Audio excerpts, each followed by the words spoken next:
ശ്രീനാരായണ ഗുരുദേവ തൃപ്പാദങ്ങളിൽ എൻ്റെ സാഷ്ടാംഗ പ്രണാമം. ശ്രീ മങ്ങാട് ബാലേന്ദ്രൻ സാറിൻ്റെ ഗുരുദേവ കഥാസാഗരം ഭാഗം 35 മുക്കുവരോടൊത്ത്. ഭാഗം 35 മുക്കുവരോടൊത്ത് ഇവിടെ ആരംഭിക്കുന്നു.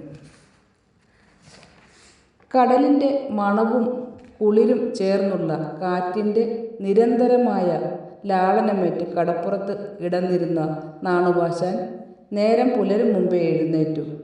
തെളിഞ്ഞു വരുന്ന കടലിനെയും മാനത്തെയും നോക്കി ഏകാഗ്രചിത്തനായി അല്പനേരം ഇരുന്നു. കടപ്പുറത്ത് നിരനിരയായി കിടന്നിരുന്ന മുക്കുവരുടെ വക കട്ടമരങ്ങളിലൊന്നിലായിരുന്നു കഴിഞ്ഞ രാത്രിയിൽ നാണുവാശാൻ ഉറങ്ങിയിരുന്നത്. വിജനമായ കടൽ തീരത്തിലൂടെ കുറേ നേരം നടന്നുപോയ നാണുവാശാൻ ശൗചാദികൾ കഴിച്ച് മടങ്ങി വന്നിട്ടും ഉദയനേരം എത്തിയിരുന്നുമില്ല. പിന്നെ ധ്യാനവും ഭജനവുമായി കുറച്ചു നേരം കൂടി ഇരുന്നു. അത് കഴിഞ്ഞപ്പോഴേക്കും പ്രഭാതമെത്തി.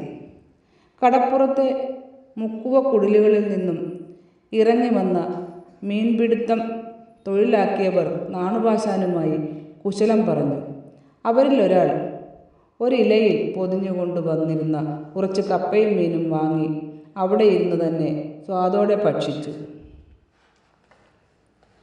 മീൻവല നന്നാക്കിക്കൊണ്ടിരുന്ന മുക്കുവർക്ക് നാണുവാശാൻ സഹായിയായി കൂടിയപ്പോൾ അതീവ സന്തോഷമായി.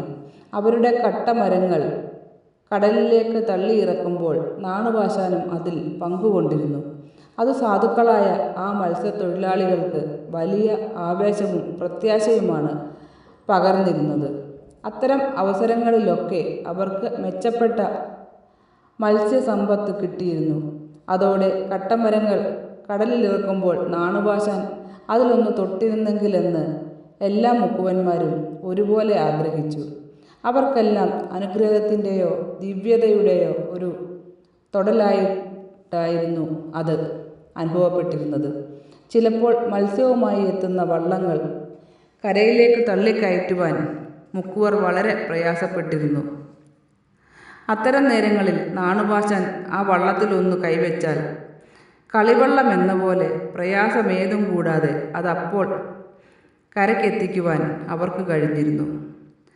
മുക്കുവർക്ക് അത്ഭുതകരമായ ഒരനുഭവമായിരുന്നു. അവർ തങ്ങളുടെ കുടിലുകളിൽ നിന്നും പലപ്പോഴും ഭക്ഷണം കൊണ്ടുവന്ന് നാണുവാശാന് കൊടുക്കുമായിരുന്നു. അത് വാങ്ങി കഴിക്കുന്നതിന് യാതൊരു വിമുഖതയും നാണുവാശാൻ കാണിച്ചിരുന്നില്ല. ചില അവസരങ്ങളിൽ അവരുടെ കുട്ടികൾക്കും അതിൽ നിന്ന് വാരിക്കൊടുക്കുമായിരുന്നു. ആ മുക്കുവ സഹോദരങ്ങളുടെ സ്നേഹത്തെക്കുറിച്ചും സൗഹൃദത്തെക്കുറിച്ചും പിൽക്കാലത്ത് പല സന്ദർഭങ്ങളിലും ഗുരുദേവൻ പറയുകയുണ്ടായിട്ടുണ്ട്. ശ്രീ മങ്ങാട് ബാലേന്ദ്രൻ സാറിൻ്റെ ഗുരുദേവ കഥാസാഗരം ഭാഗം 35 മുക്കുവരോടൊത്ത് ഇവിടെ അവസാനിച്ചിരിക്കുന്നു.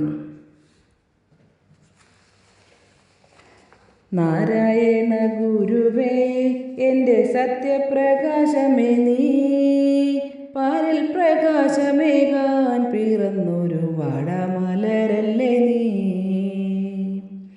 നാരായണ ഗുരുവേ എൻ്റെ സത്യപ്രകാശമേ നീ, പാരിൽ പ്രകാശമേകാൻ പിറന്നൊരു വാടാമലരല്ലേ നീ.